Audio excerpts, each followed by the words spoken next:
আসসালামু আলাইকুম বন্ধুরা, কেমন আছেন? আপনাদের আরমান বিডি একটি চ্যানেলে বায়োফ্লক সম্পর্কিত অনেক ভিডিও আপলোড করেছি। আপনাদের কাছে রিকোয়েস্ট করব আমার চ্যানেলটি অবশ্যই সাবস্ক্রাইব করবেন। ভালো থাকবেন সবাই। বিসমিল্লাহির রহমানির রহিম। সম্মানিত সাবস্ক্রাইবার, ভিউয়ার এবং ফলোয়ারগণ, আমি আপনাদেরকে পূর্বে একটা ভিডিওতে বলেছিলাম যে বায়োফ্লক কোনো জটিল পদ্ধতিতে না, এটা খুবই সিম্পল একটা বিষয়। মাত্র 7 থেকে 8টি বিষয়ের প্রতি যদি আপনার একটু ভালো ধারণা থাকে তাহলে এখানে এই পদ্ধতিতে মাছ চাষ করা আপনার জন্য কঠিন কিছু না। তো আমাকে কয়েকজন কমেন্টস করছে যে ভাই এই তাহলে 7টা বা 8টা বিষয়ের উপর আপনার সুস্পষ্ট একটা ভিডিও দেন। তো আসলে একটা ভিডিওতে 7-8টা বিষয় সুস্পষ্ট করা ক্লিয়ার না, মানে সম্ভব না। সো আমি 7-8টা বিষয়ের উপর মাত্র 7-8টা ভিডিওতেই আপনাদের পুরো বায়োফ্লক সম্পর্কে আমি মানে একদম সুস্পষ্ট ধারণা দেওয়ার চেষ্টা করব।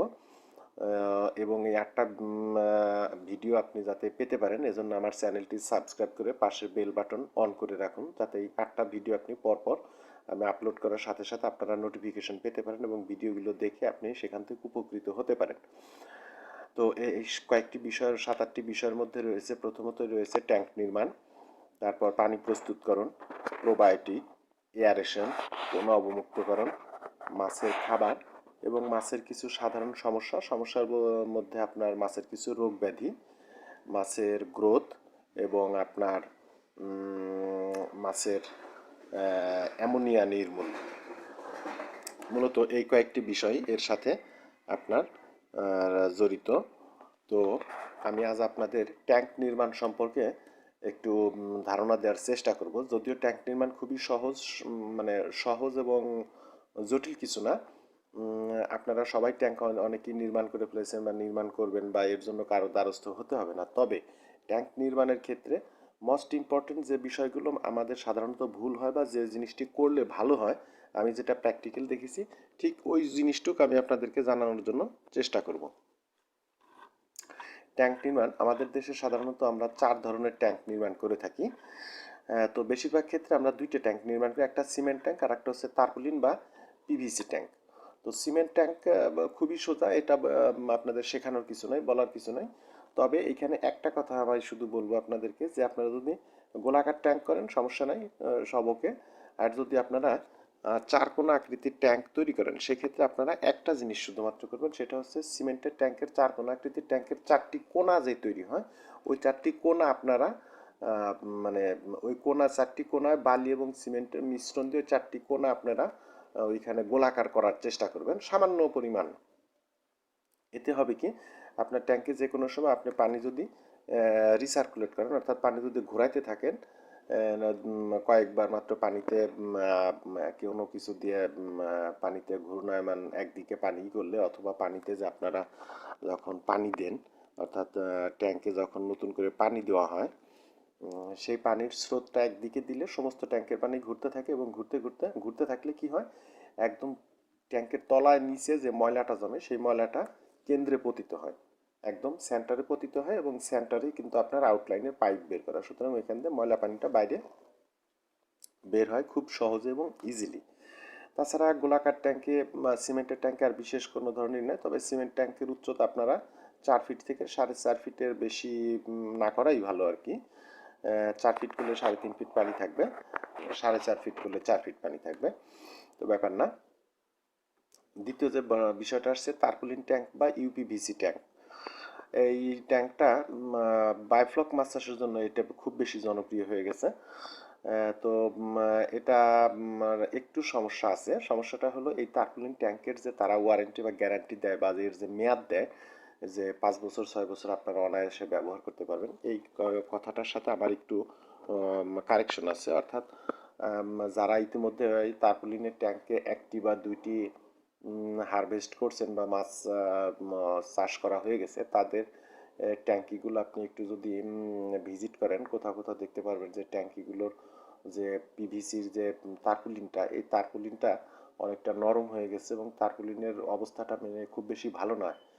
অর্থাৎ এই তারপুলিনে আপনি মাছ চাষ করলে খুব বেশি হলে সর্বোচ্চ হলে 2 বছর পর্যন্ত আপনি ইউজ করতে পারবেন, তারপরে সম্ভবত এটা ইউজ করা যাবে না, এটা ফেটে যাবে বা পানি লিক করবে বা জায়গায় জায়গায়।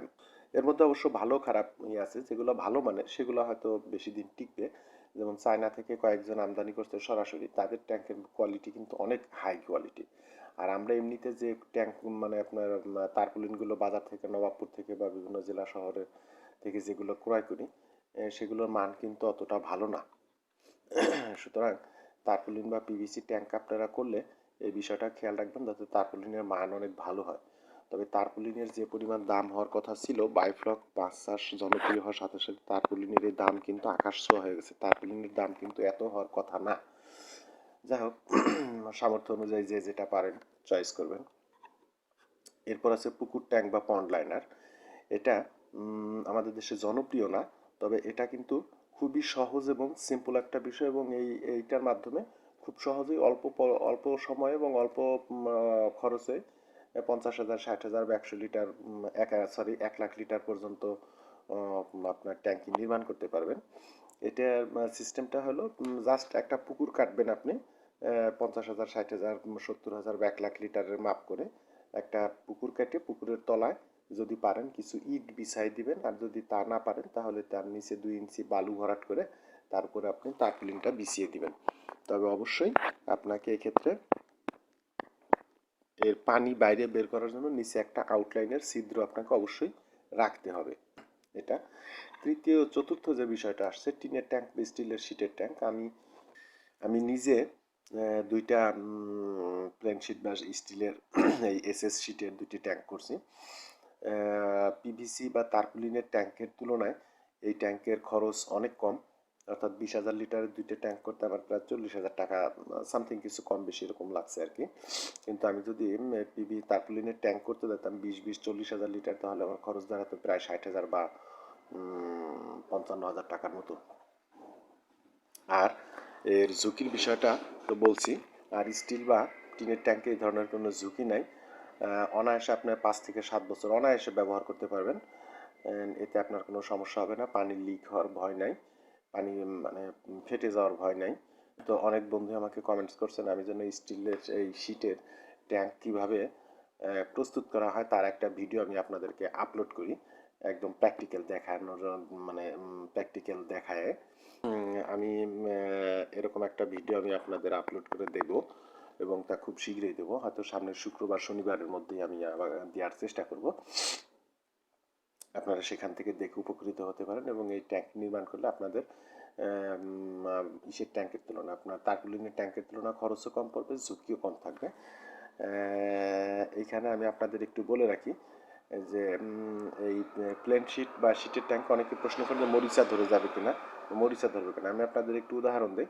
আপনারা বাড়িতে যারা বালতি ব্যবহার করেন, প্লাস্টিকের বালতি না, আপনার এই এসএস শিটের যে বালতি, সেই বালতিগুলোতে দেখবেন দীর্ঘকাল আপনি বালতি ব্যবহার করছেন, সেখানে কিন্তু কোনো মরিচা পড়ে না, এবং বালতির যে জোড়া দিয়েও কোনো পানি লিক হয় না। ব্যাপারটা কিন্তু এরকমই। তো যাই হোক, এই ৪ প্রকার ট্যাঙ্কির কথা আমি আপনাদেরকে বললাম। তবে ৪ প্রকার ট্যাঙ্কির ক্ষেত্রে একটা বিষয়, নিচে আউটলাইনের পাইপটা এবং পাইপের গোড়া যে জোড়ার মুখ সেটা যেন ভালো থাকে আর কি, সেখান থেকে যেন পানি লিক করে বাইরে বের না হয়। তাছাড়া বিশেষ ট্যাঙ্কি সম্পর্কে আর কিছু বলার নাই। তবে আপনারা আরেকটা কথা, যে পুকুর ট্যাঙ্ক বা পন্ড লাইনার যেটা, এটা কিন্তু আপনারা তৈরি করতে পারেন। এটা খরচ কম, ঝুঁকি কম, এবং আপনার যে কোনো মুহূর্তে গর্ত ভরাট করে আপনি মাছ চাষ যদি না করে সেখানে দেখা গেল বাড়িঘর তৈরি করবেন না, আর সেখানে ট্যাঙ্কি রাখা সম্ভব হচ্ছে না, তারপুলিনটা টান দিয়ে উঠিয়ে অন্য কাজে ব্যবহার করতে পারবেন। তারপুলিন মাটি ভরাট করে দিলে বাস আপনার হয়ে গেল। তাছাড়া ট্যাঙ্কের ক্ষেত্রে বিশেষ আর কোনো সতর্কতা বা বিশেষ কোনো পরামর্শ বা ভালো মন্দ আর কোনো দিক আপনাদের জানানোর নেই। তো বন্ধুরা, আজ এই পর্যন্তই। ভালো থাকবেন। আল্লাহ হাফেজ।